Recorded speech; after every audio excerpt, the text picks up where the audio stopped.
When I was in college, I decided to try and learn how to play the violin. Now, before I share the rest of the story with you, you have to promise me that you're not going to tease me about this forever, because this is one of the top 2 or 3 most embarrassing stories of my life. And so I need you to say, I promise, or I'm not going to continue, and we're just going to cancel church. Right? All right, do you guys promise? Listen, people, this is embarrassing. All right, I trust most of you. If not, we're going to fist fight in the parking lot later. So, when I was in college, I decided that I wanted to learn to play the violin because my favorite band at the time was Yellowcard, right? Anybody listen to Yellowcard? Yeah, okay. See, Ocean Avenue, Way Away, Only One, all anthems of my youth. Now, if you've never heard Yellowcard, you should check them out on Spotify later. And remember, you promised not to tease me. I went back and tried to listen to them this week. They're terrible. Like my childhood, I just listened to bad music, apparently. Their new stuff. Their old stuff was good. It was very angsty. And so as a kid, I loved Yellowcard. It's like punk/emo. It's just super emotional, and apparently I was just an emotional teenager. But the cool thing about this band is that they have a violinist. And so it's awesome. And so when I was in high school, I got to see them live, and I decided that I wanted to learn how to play punk songs on the violin. And so a few years later, my sophomore of college, I had actually signed up for 15 hours of classes, and I realized that I had some extra time, so I signed up for beginner's violin. I took it for college credit, so that's how much I wanted to do, I guess. So now, it's really important to know this. I never played an instrument before. I didn't grow up in a household where we played. My parents bought us a drum set once. I think I played it twice. My brother played it way more than I ever did. And so I have no musical ability, but I figured, how hard can the violin be? In case you're wondering, very hard. The violin is considered one of the toughest instruments to learn. In fact, most of the time people will say it is the hardest instrument to learn how to play. But I was determined. So I walked into class, I grabbed the violin, and I started to learn. 2 times a week for a whole semester, I tried my best to figure out how to play the violin, but I was terrible. It didn't matter how much I practiced. It didn't matter how hard I tried. I was awful. Week after week, I'd come into class, and this classically trained professor would just stare at me. She even stopped offering me advice at one point because it was clear that I was a lost cause and I was never going to be a professional violinist. It actually got so bad at one point, she called me into her office on a day where I didn't have a class, and she asked me if I'd ever been diagnosed with dyslexia, right? And she tried actually for 30 minutes to convince me to go see my guidance counselor because she thought I was so bad at the violin that I had a learning disability. And I told her that I wasn't dyslexic, I just suck at the violin, right? I understood what I wanted to play. I understood what I was trying to do. I knew that it mattered how I held the violin, where I put my fingers on the fretboard, how the bow moved. I understood all of that. I just sucked. So do you ever get frustrated because you know what you're supposed to do, but you have no idea how to do it?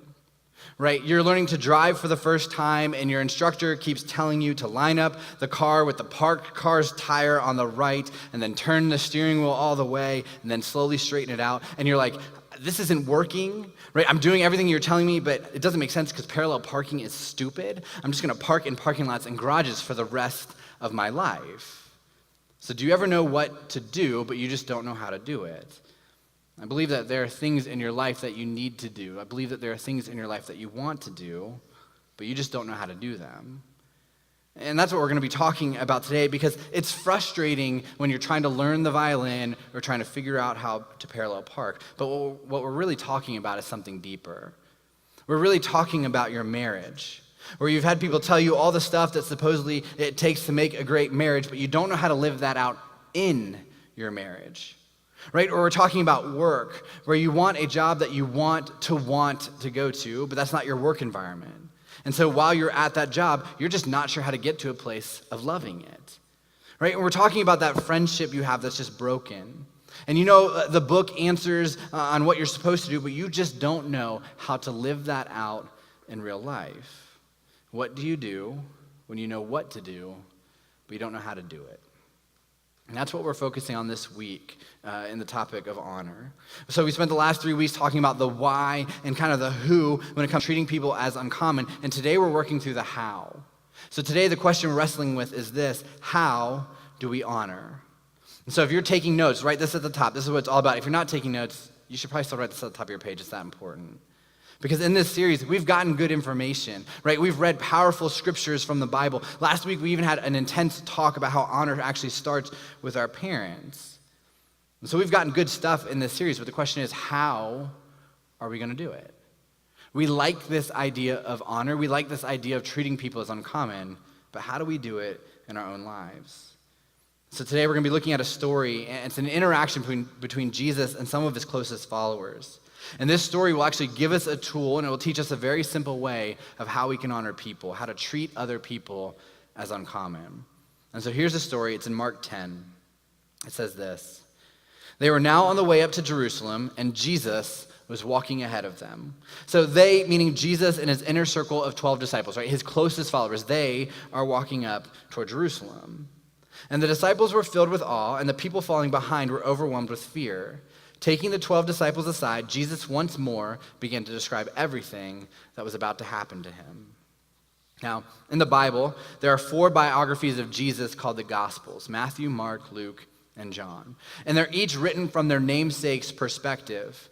And they don't all contain the same stories. They don't actually even start and stop at the same place. But if you took all 4 of those biographies and you mashed them up together into one giant book and read the stories in chronological order, you would see that the closer Jesus gets to his death, the more detail he gives his disciples about what's going to happen. Right? In the beginning, it's a lot about teaching, it's a lot about healing, it's a lot about pointing to the fact that he is the Savior. But toward the end, it's a lot of pointing toward the actual death that he'll suffer. And so this is what Jesus says to them about this. He says, "Listen, we're going up to Jerusalem where the Son of Man will be betrayed to the leading priests and the teachers of religious law. They will sentence him to die and hand him over to the Romans." So what Jesus is doing is he's saying, like, this is what's going to happen to me. Right? He is the Son of Man. He is the one that God sent to rescue his people. And he's saying, hey, this is the reality. Right? And he explains that eventually he'll be sentenced to die and handed over to the Romans, because what would happen is that the Jewish religious leaders of the time did not believe that Jesus was the Son of God. And so what they did is they put him on trial, and they decided to charge him with blasphemy, which is punishable by death. Now, the thing with that is the Jewish religious leaders actually couldn't do the execution. They didn't have legal grounds, so they had to hand him over to the Romans, who actually did have the power. And so they take Jesus to the Roman authorities, and they tell them he needs to be executed because of blasphemy. And so that's what's going to happen. And Jesus is saying, hey, this is the reality of the life that I'm living. This is the reality of this timeline that we're on. And he explains that to his disciples. But before it actually happens, he shares some of the details.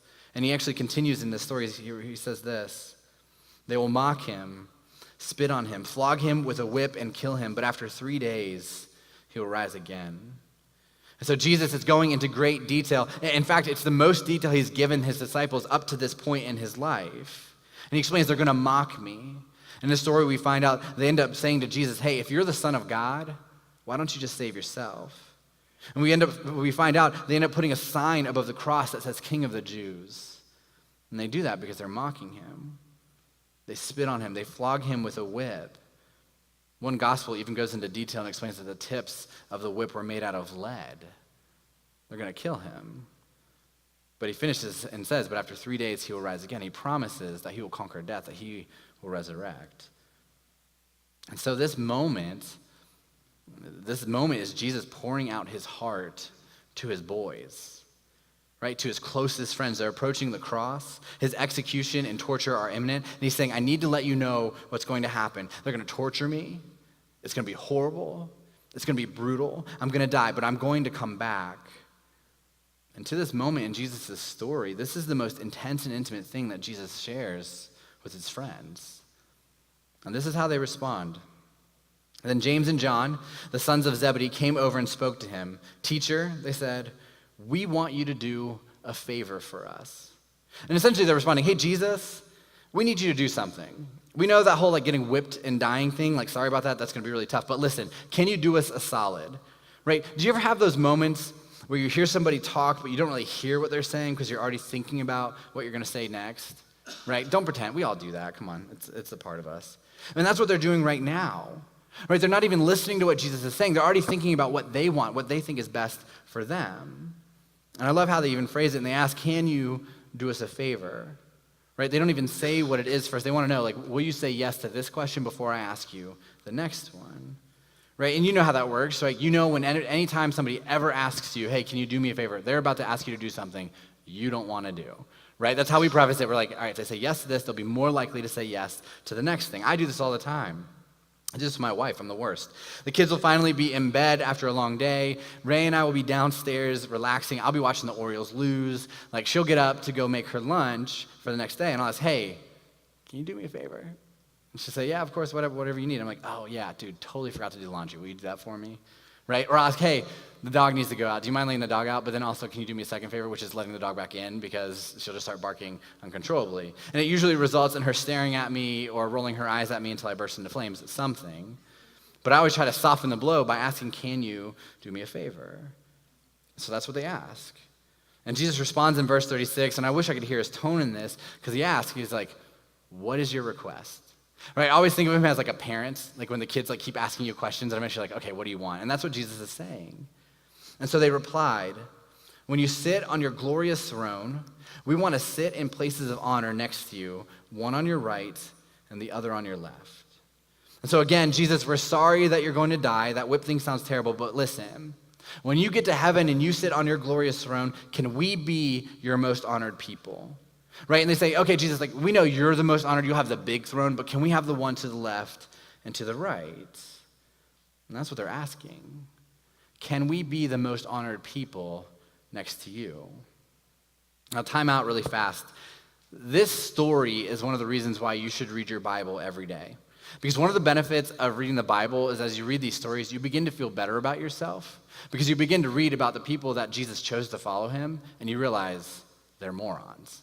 Right? At this point, they've been following Jesus for years, and they're still going, okay, this death thing, not interested, but how about a throne, right? And so you read these stories, and you just feel a little bit better that Jesus loved them, he'll love you as well.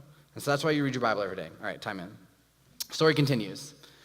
When the 10 other disciples heard what James and John had asked, they were indignant. Now, if you read the other tellings of the Gospels, you'll read that they weren't indignant because they felt like James and John were being arrogant. Right, that's not where their frustration came from. In fact, when you read the other stories about it, you find out that they're mad because they didn't think about it first. And so they all start to bicker amongst themselves about who gets to be on the left and the right of Jesus. They all want that place of honor. And so Jesus called them together and said this. He says, you know that the rulers in this world lord it over their people, and officials flaunt their authority over those under them. Right, so in direct response to the question that James and John ask about being placed in a seat of honor next to Jesus when they die, Jesus talks about current leaders and their culture. Right, he references the people in their life that have been put in places of honor in the world. And he reminds them that these people that are in honor, that are over you, these rulers and officials who have authority, they use their position for their own benefit. Right, they use their influence and their power to lord over people. So he reminds them, like, that's what the honor brings in this culture. But then he says this, but among you, it will be different. Among you, it will be different. He's saying, you all want honor, then you need to act differently. You don't treat people the way that the current leaders and the current people in authority do. And Jesus, remember, he's speaking to a group of people that will be the foundation of this worldwide phenomenon, the global movement called the church. And so he's saying to them, as you start this thing that will encompass billions of people, and you go into every country in the world, if you want to be in a place of honor, you need to be different. And then he actually continues and he explains what they do. He says, whoever wants to be a leader among you must be your servant, and whoever wants to be first among you must be the slave of everyone else. If you want to be in a place of honor, this is the life that you live. Now here's something really interesting. Jesus doesn't say that it's bad to want to be a leader. Jesus doesn't even say that it's bad that they want honor. Right? He doesn't say that you shouldn't want influence or you shouldn't want leadership. The verse says, humble yourself. It says be a servant. He doesn't correct the idea that they want to be in that position. Right? He says whoever wants to be a leader must serve. Another translation of the same verse says, whoever wants to be great must be a servant to all. And the idea is this, it's okay to want to be great, but here's how you do it. You serve others. You treat other people as uncommon. You see, James and John want honor. The rest of the disciples want honor. And Jesus never bashes them for wanting that, for wanting to be great leaders or just wanting to have influence. Jesus doesn't actually criticize those things. But what he says is that the way you get that is the complete opposite of what you're thinking. Right? It's completely opposite to what the world teaches you. It's completely opposite to what you believe is how you receive honor. Because the way you receive honor is to give it. And so I want to give you a very simple tool that Jesus gives us to teach us how to honor. And I'm going to give you a tool of how to actually begin to honor others based on this passage. This is really important, but it's really simple. You should write this down. What can I do to help? It's just that simple. The question is, what can I do to help? What can I do to help? See, this is what James and John should have been asking. Not, hey, Jesus, I'm sorry all those terrible things are going to happen to you, but can you give us some glory and honor? What they should have said is, hey, Jesus, what can we do to help your mission? Right? And what's really important is that this question is active and not passive. This isn't, well, I asked them what I could do to help and they didn't answer, so I guess I'm not going to do anything to honor them. That's not what's happening here. But it's active. It's this. It's I'm going to do something anyways, so tell me how I can help you. Right? And if you don't tell me, I'm going to go do something anyway, so you might as well tell me what you actually want me to do. How can I help you? And the reason this question is so powerful is exactly what Jesus says. The people you know that are in positions of honor or greatness or leadership or any sort of authority, they've lorded over you.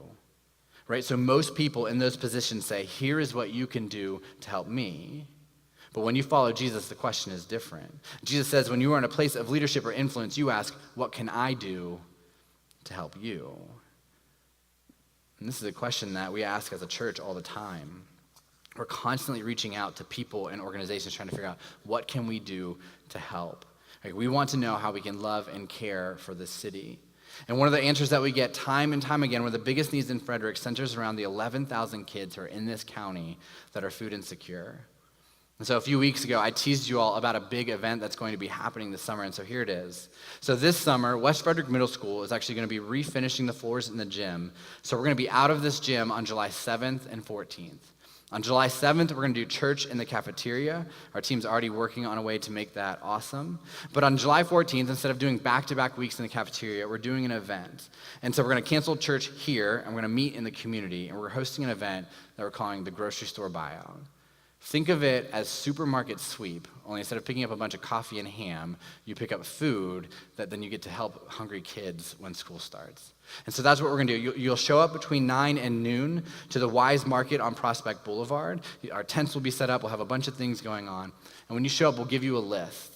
And the list is going to have between 8 to 12 items on it, like specific items that this school and Blessings in a Backpack in Frederick have asked for. And we'll give you the list, and you get to purchase whatever you want from that list. So you can go down, you can pick one from each thing, you can pick 10 from each thing. There's going to be, one of the things on there will end up being cereal. If you've ever wanted to know what it looks like to have a shopping cart full of cereal, this is the opportunity to do it, right? And so ultimately it's this, you'll have a list, you buy the things on the list, and our goal is to have so many people participate in this that we're able to fill up a trailer full of food for Blessings in a Backpack and West Frederick Middle School. Because when we reach out to them and say, hey, how can we help? And specifically when we reach out at the end of a school year, the thing they constantly repeat is that when school kicks back up, these kids have no food, right? To be honest, a lot of organizations take the summer off. And so our job, and we feel like what we're supposed to do, is fill that gap. So July 14th, grocery store buyout. We're going to talk about it over the next few weeks. We've got a few more cool things to announce as time moves on. You'll show up, invite your friends, buy a bunch of food, fill a trailer, go home, and ultimately know that there are kids in this school and kids in this community that'll have a better education because of that, that'll feel safer because of that, and we'll know that there's a community that loves them. And so you ask, what can I do to help? Now, this is a big way that we all get to do that together, but the question is, how do you do that on a one-on-one level? Right? How do you do that on a relational level, on a smaller level? How do we ask that question, what can I do to help? And so I want to give you two qualifiers for the context of this series on honor, on how to ask this question. So here's the first qualifier. Don't wait until they're dead. Don't wait until they're dead. And I know this sounds weird, but here's what I mean. Americans as a whole are not good at honor. And so Americans as a whole, we are not good at treating people as uncommon. But you know when we're good at treating people as uncommon? When they die. right? And I'm not being facetious here, that's just a reality, and we know that. When you die, we're gonna honor you. We're gonna talk good about you, we're gonna tell funny stories, we're gonna remember the good times, we're gonna cry over you, and then we're gonna go back and eat potato salad as a community, because that's what we do, right? And so we're going to honor you when you die. But the thing is, why do we wait? Right? A few years ago, I was working through this topic with another pastor, and one of my friends in the room actually shared that he has a weird fantasy about his own death. He said he wanted to figure out how he could attend his own funeral. And he explained that he knew it was weird, but it's the one time where everyone's just going to say all these wonderful things about him, and so he wanted to know what his friends and family would say. And the truth is, we know that that's true. And the truth is, we know that that's sad. And for some reason, as a culture, have just accepted that if you want to hear people talk the best about you that they ever will, you have to somehow figure out how to raise from the dead and secretly attend your own funeral. And so don't wait until they're dead. The Bible says in Hebrews 3, but encourage one another daily as long as it is called today. In week 1, we said if you keep honor to yourself, you're not actually honoring people, so you need to honor today. You don't wait until it's too late. You don't wait until they no longer feel that honor. To be honest, we end up doing that to make ourselves feel better. You honor now and not later. And so there are some of us that need to show honor to somebody before it's too late. Right? Remember that 4th grade teacher that inspired you to become a teacher. Write her a note. You know that band member that rehearses every week for hours on end, and you just love coming in and showing up and being able to have a great worship experience. Send them a gift card. You know that neighbor, right? That's a really good neighbor. And I know we love to talk about our bad neighbors, but you all have at least one good neighbor. And so you have this good neighbor, and they never do anything to get on your nerves. They help you out. They care for your family. Let them know. Do not wait until they are dead to honor them. Ask them now, what can I do to help? The second qualifier is this: where there is no margin, there is no honor. Now here's what I mean. If you fill your life to the max, you can't ask people, what can I do to help? Right? If you've spent every dollar, if you've allocated every minute, if you've already pre-decided where you're going to spend every emotional amount of energy you have, you do not have the margin to treat other people as uncommon. Because you know what happens when you ask people, what can I do to help you? They give you something to do, right? And then you have to go do it. And I mean, I guess you could ask them and not follow through, but that makes you a hypocrite. Or you could just choose not to ask them, but to be honest, that makes you kind of selfish. So to create some margin so you can ask people, what can I do to help you, and actually follow through. And here's what I see sometimes at Collective.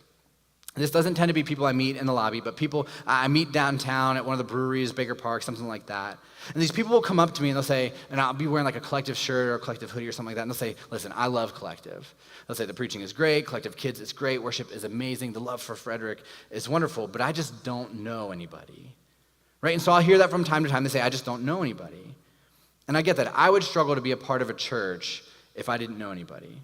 Right? I may check it out for a few weeks or something, but if I don't feel like I'm connecting, if I don't feel like I'm getting to know some people there, it'd be hard to stick around. But when I hear this, the first question I immediately ask is, have you ever thought about joining a team and serving on Sunday morning? The answer is always no. So I was okay, well, maybe not Sunday morning, we get up really early, like all that stuff. Have you ever considered checking out a group? We have multiple groups that meet multiple nights, multiple times. And they'll say no. And then what they do is they begin to list everything they have going on. And what ends up happening is at the end of the conversation, they say, I'm not connected, I don't know people, but the truth is, I'm just too busy anyways. And I get that. We're busy. We live in one of the busiest areas of the world. But what ends up happening is that we create a life where there is no margin. And so if you say, God, what can I do to help you move in my life? You have left no room for him to show up. Right? And I'm not saying God acting in your life is 100% dependent on you. What I'm saying is that you have chosen to have no margin, which effectively says, God, even if you wanted to move, even if you wanted to act in my life, even if you wanted to give me that connection, I have not created space for that to happen. Where there is no margin, there is no honor. When you look at your budget, and listen, I'm talking to all people here, Christians, non-Christian, whoever it is. When you look at your budget, when you look at your calendar, when you look at your life and what's taking pieces out of you emotionally, when you look at what you've already committed to, do you have the margin to honor other people? And if the answer is no to that question, that's actually where you start. Right? You have to create space to do that. And the way you do that is by figuring out what your priorities are in your life. right? And so what you do is you ask yourself, what gets the majority of time and resources?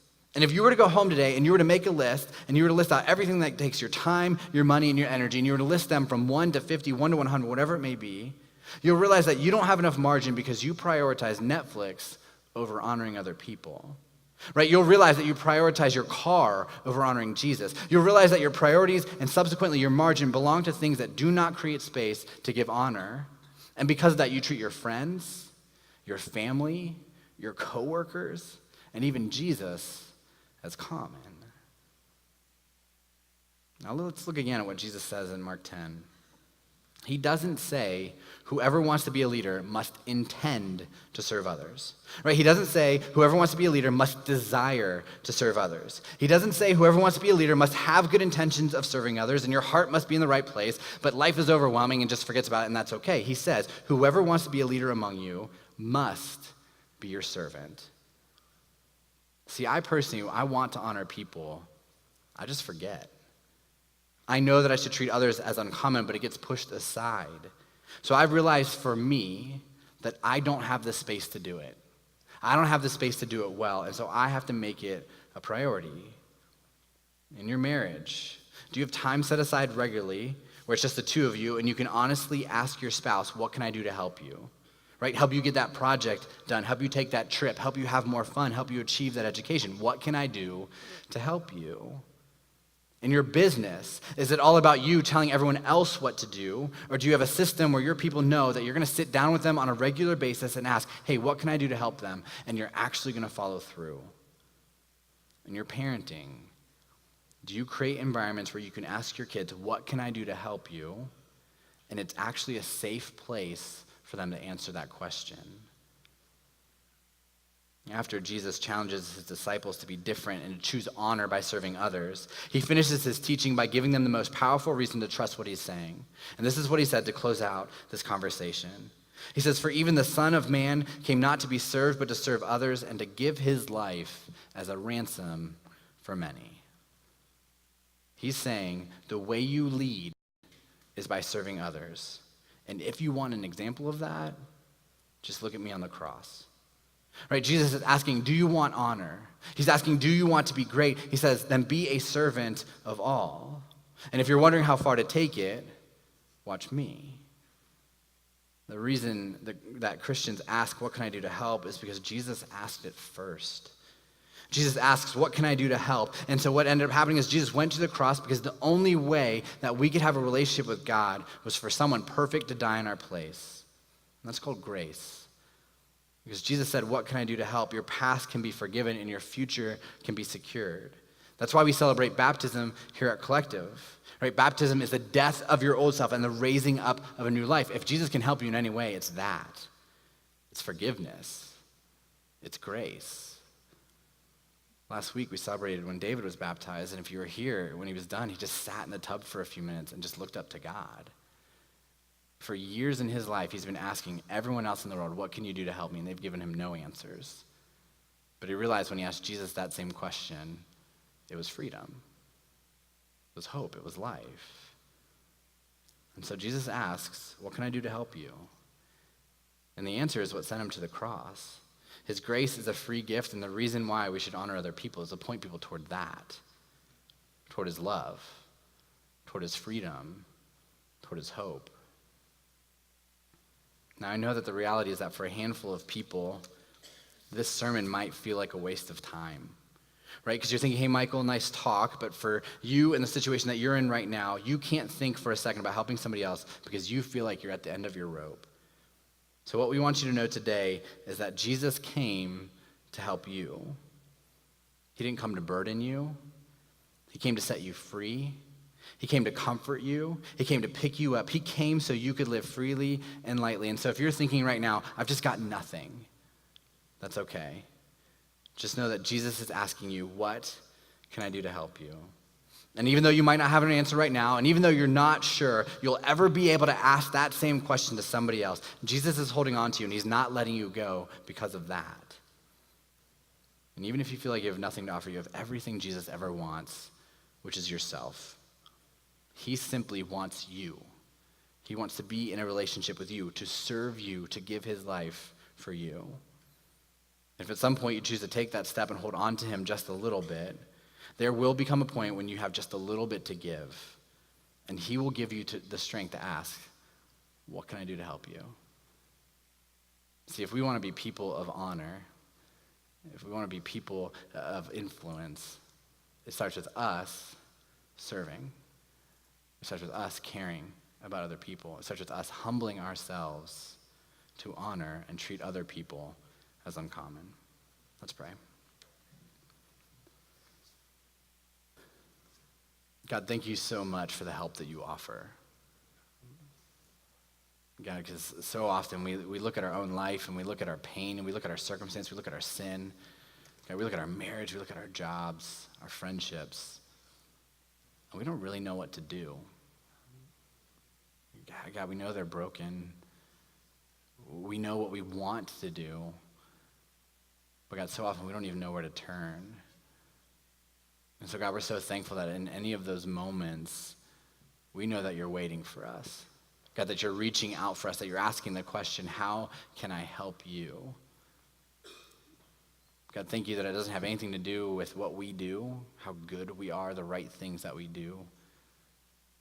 But God, the number one way that you help us is by giving us grace, by giving us forgiveness, by giving us love, by giving us second chances. God, I pray this week that we have opportunities to honor other people. God, to be honest, I pray that we're uncomfortable this week because people give us things to do. So God, give us the boldness and the courage to ask, what can I do to help you? Give us the confidence to do it. And God, ultimately help us continue to try to figure out, how do we become people of honor? God, how do we treat people as uncommon? And God, we're thankful that you set the example first by treating us that way. God, we thank you and we love you and praise in your name. Amen.